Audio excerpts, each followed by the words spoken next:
El colesterol no nos dice la verdad sobre nuestro riesgo cardiovascular. De hecho, la mayoría de las personas que hoy tienen un infarto tenían hasta el día anterior un colesterol teóricamente normal. Pero hay otro número o valor en sangre que predice los infartos con casi el doble de precisión que el colesterol que llamamos LDL o malo, y se pide solo en el 1% de los casos. Y no porque sea difícil de encontrar o porque sea caro, sino porque están desactualizadas las guías de prevención de la principal causa de muerte que tiene el ser humano hoy en día. Y hay un valor específico, una cantidad de este biomarcador de esta sustancia en sangre por debajo del cual tu riesgo de infarto cae a la mitad, por eso es importante verlo. Y esto no es una moda o una hipótesis, está en las guías de Sociedad Europea de Cardiología, pero todavía no se usa en el día a día para personas como vos o como yo.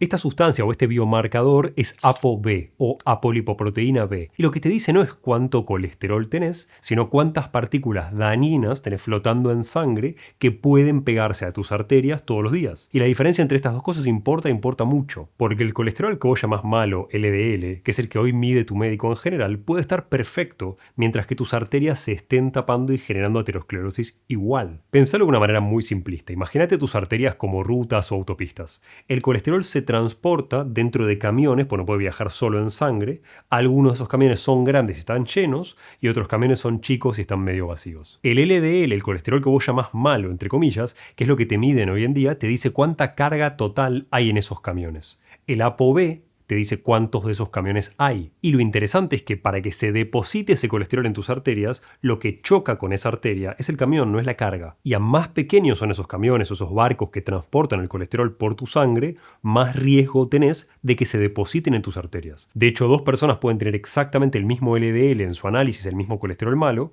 y que uno tenga 800 partículas circulando y otro tenga 1600. No importa realmente el número, lo que importa es que el segundo en este caso tiene el doble de riesgo cardiovascular que el primero. Y en un análisis común que no detecta estas partículas, no hay forma de distinguirlos. Y esta es la razón por la cual te encontrás a personas de 40 y tantos años que corren, que comen bien, que no fuman, que tienen teóricamente un buen valor de colesterol LDL por debajo de 100, y todos los años hacen su chequeo médico y parecieran estar perfectos, pero que cuando se empieza a medir el ApoB les da elevado, que cuando se hacen ecografías carotidias encuentran que ya tienen una placa formándose que el día de mañana puede representar un riesgo cardiovascular para su salud, y que en esa misma trayectoria posiblemente estuvieran no tan lejos de un infarto. Por eso la utilidad de medir lo que realmente importa es predictiva, nos ayuda a evitar ese destino hacia el cual vamos si no modificamos nuestra trayectoria. Y en un estudio de 2021 siguiendo a 300.000 personas durante casi 9 años, cuando se enfrentaron ApoB contra LDL en la misma cohorte, en el mismo grupo, ApoB fue el único predictor independiente de infarto. Es decir, nos servía conocer el valor de ApoB en sangre para poder determinar el riesgo de esa persona de tener un infarto en esos 9 años posteriores. Y por ahí hace relativamente poco tiempo mediste tus valores en sangre, mediste el colesterol total, mediste el colesterol que vos llamás bueno o HDL y mediste el LDL y estaba bien. Entonces podrías preguntarte, ¿eso no me dice nada? Sí, te dice, pero te muestra un perfil incompleto. Porque existe algo bastante habitual que llamamos discordancia, donde nos podemos encontrar con que una de cada 5 personas tiene el LDL normal, pero el ApoB alto. Y ese 20% es gente que tiene alto riesgo cardiovascular, alto riesgo de infarto. Y también nos podemos encontrar con lo opuesto, con personas que tienen el colesterol LDL elevado, pero que tienen ApoB relativamente baja y no tienen tanto riesgo como piensan. Por eso, si bien esto depende de los países, en muchos casos, la mitad de las personas que tienen su primer infarto no tenían colesterol elevado. Y acá van los números ideales a los que apuntamos para bajar nuestro riesgo de enfermedades. Si vos sos alguien que no tiene riesgo cardiovascular, tenés 20, 30, haces ejercicio, no tuviste problemas, tus familiares no tuvieron particularmente problemas, aunque sea de manera temprana, con salud cardiovascular, apuntá a tener un ApoB de menos de 80 miligramos por decilitro. Si vos tenés riesgos moderados, como por ejemplo familiares con infarto, diabetes, hipertensión, etc., apunta a un valor menor a 65 miligramos por decilitro, y si ya tuviste un evento cardiovascular, un infarto, angina de pecho, etc., querés bajarlo todavía más,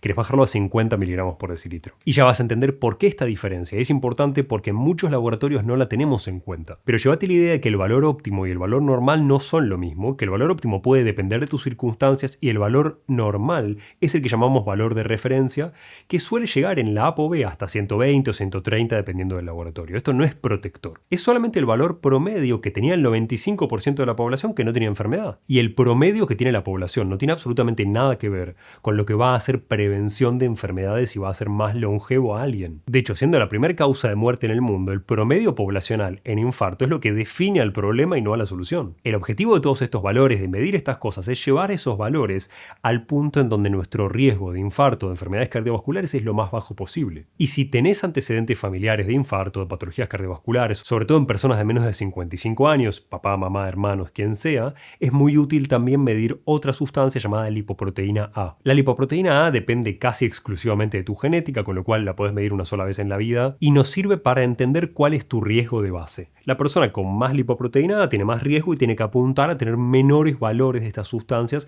que pueden generar enfermedad cardiovascular. Y hasta en el 20% de la población que medimos lipoproteína A nos encontramos con personas que tienen alto riesgo cardiovascular sin saberlo. Eso básicamente multiplica tu riesgo de infarto o de ACV por 2 o por 3 dependiendo del valor que tengas. Y la realidad es que son cosas que modifican tus hábitos, que modifican tu dieta ideal, que modifican la cantidad de estrés o de esfuerzo al que vos te puedes someter. Y específicamente la lipoproteína A, como es genética, no la puede bajar tu dieta. No es que por hacer una dieta mediterránea vas a bajar la lipoproteína A y tampoco la vas a bajar por salir a correr. Pero saberlo cambia completamente tu plan porque tu alimentación ideal a partir de ese momento tiene que empezar a tener en cuenta estas cosas. Pero incluso si no lo podés cambiar, saber valores como la lipoproteína A te permite entender cuál es el plan ideal para vos.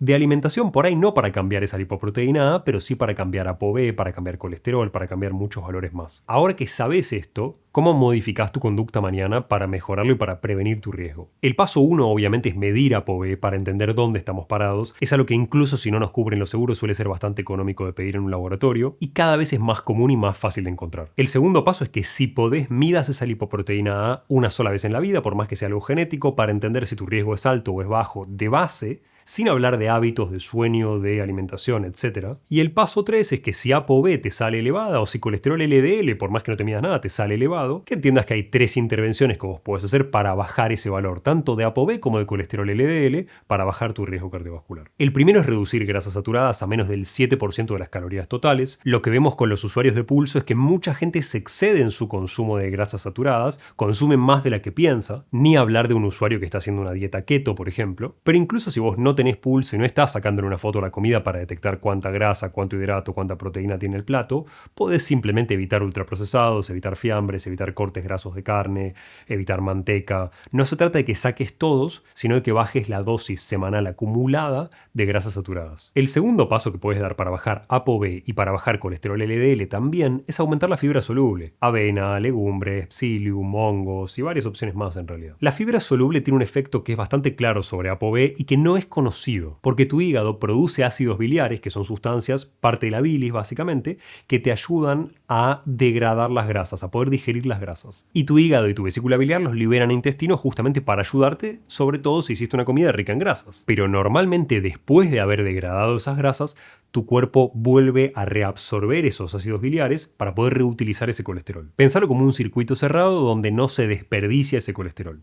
Y cuando vos tomás fibra soluble, psyllium es el mejor ejemplo de esto, la fibra atrapa ácidos biliares físicamente y se los lleva a la materia fecal. Ese hígado se queda sin stock de ácidos biliares y produce nuevos a partir de más colesterol. Básicamente gastaste colesterol LDL para reponer esos ácidos que perdiste y así reducís colesterol LDL y apolipoproteína B. Y el efecto está bastante documentado, más o menos 10 gramos de fibra soluble o de psyllium por día pueden bajar una ApoB entre 8 y 15%. Y el tercer consejo acá tiene que ver con el entrenamiento, pero es doble, porque es entrenamiento de fuerza, por un lado pesas, más zona 2, que es el aeróbico lento. No es solo cuestión de hacer cardio, porque levantar pesas y ganar masa muscular nos ayuda a mejorar nuestro metabolismo y tiene un impacto en nuestra glucosa, en nuestra insulina, en nuestro colesterol LDL y en mucho más. Y un cuarto punto que no se suele mencionar y que realmente es un extra en todo esto para bajar ApoB y para bajar colesterol LDL y tu riesgo cardiovascular si querés, es que existen suplementos que son bastante efectivos, que tienen su riesgo, pero que podés pensar en términos categóricos como un intermedio entre los suplementos habituales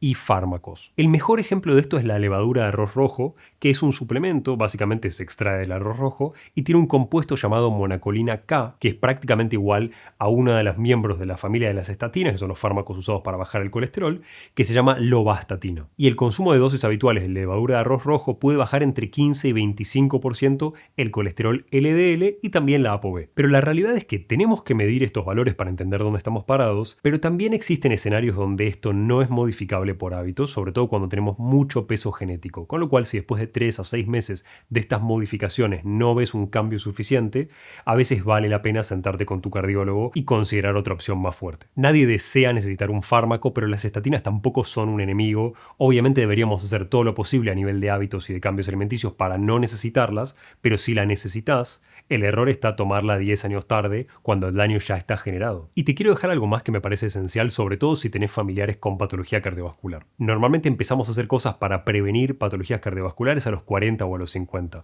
pero siempre tiene sentido pedir estos valores ahora, no importa si tengo 28, 32, 35 años, porque el tiempo expuesto a altos valores de ApoB, a altos valores de colesterol LDL y altos valores de inflamación importa mucho. Y la mejor manera de verlo es anecdótica. Cuando yo todavía era profesor de anatomía en la facultad, veíamos disecciones de cuerpos de personas en sus 20s que ya empezaban a formar placas en sus carótidas por más que fueran muy pequeñas. Con lo cual la patología cardiovascular empieza mucho antes de lo que nosotros creemos, y si intervenimos a los 30 estamos bajando el riesgo con muchísimo más margen que si empezamos a intervenir a hacer estos pasos a los 50. Y si sos mujer sabés que normalmente tenés menos riesgo cardiovascular que el hombre, pero también sabés que a partir de la perimenopausia la caída de los estrógenos lleva a que colesterol LDL y ApoB suban. Y en general muchas veces suben de golpe porque la caída es repentina. Con lo cual puede suceder que en personas que tuvieron toda la vida el colesterol perfecto, en perimenopausia empiecen a aumentar su ApoB y empiezan a aumentar su colesterol LDL. Así que sabe que la mujer en general pierde esa ventaja cardiovascular natural que tiene a partir de sus 50s. Y esto es algo importante, sobre todo entendiendo que este tiempo en el que uno está expuesto a colesterol elevado influye, el tiempo al que estás expuesto a ApoB o a inflamación elevada influyen, con lo cual llévate la idea de que pedir ApoB en un laboratorio de sangre a los 40 años es una de las decisiones más costo efectivas que puedo llegar a tomar en esta etapa, sobre todo si hago los pasos que necesito después para cambiarlo y para prevenir o bajar el riesgo de la principal causa de muerte en el mundo.